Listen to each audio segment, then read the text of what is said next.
ఉన్నాడు.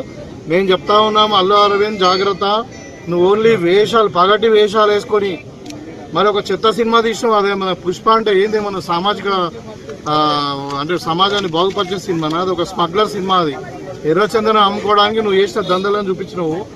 నువ్వు మా ముఖ్యమంత్రి మాట్లాడితే ఖబర్దార్, నువ్వు ఆంధ్రోడివి, ఆంధ్రోడ్లాగానే ఉండి ఇక్కడ బతకదానికి వచ్చినావు. నేను ఒక ఎమ్మెల్యేగా, రూలింగ్ పార్టీ ఎమ్మెల్యేగా మాట్లాడుతూ ఉన్నాను.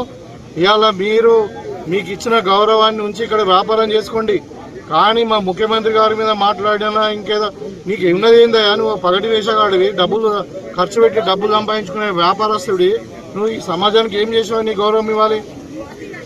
ఇవాళ చనిపోయిన వ్యక్తిని పరామర్శించే మీరు వ్యాపారం చేసుకొని బతకండి, అంతే. మీ కాంట్రిబ్యూషన్ ఏముందా తెలంగాణకు? 100% మేము హెచ్చరిక జారీ చేస్తా ఉన్నాము.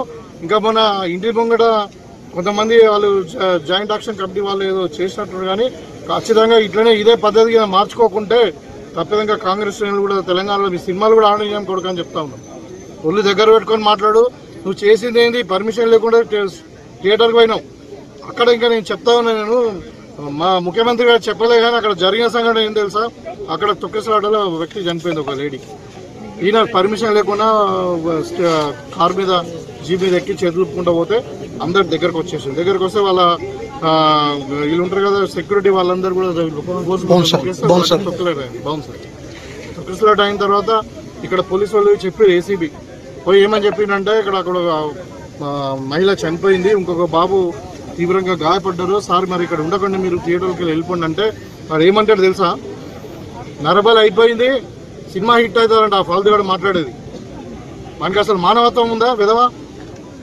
ఇవాళ నేను మాట్లాడుతూ ఉన్నాను, మీరు మళ్ళీ తర్వాత ఆ డీసీబీ పోయి నువ్వు అరెస్ట్ చేస్తాం, లేకుంటే నువ్వు సపదాకా వెళ్ళిపోయి ఇక్కడ ప్రాబ్లం అవుతుంది అని అంటే అప్పుడు వెళ్ళిపోయేటప్పుడు కూడా మళ్ళీ చదువుకుంటూ పోడు. ఏదో ఘనకార్యం చేసినట్టు ఇంకా మా ముఖ్యమంత్రి గారు మాట్లాడడం, ప్రభుత్వం మీద విమర్శించడం తగది. జాగ్రత్తగా ఒళ్ళు దగ్గర పెట్టుకొని నువ్వు వ్యాపారం చేసుకుంటే చేసుకో, లేకుంటే సపదాకా ఆంధ్ర వీక్ కూడా చెప్తున్నావు.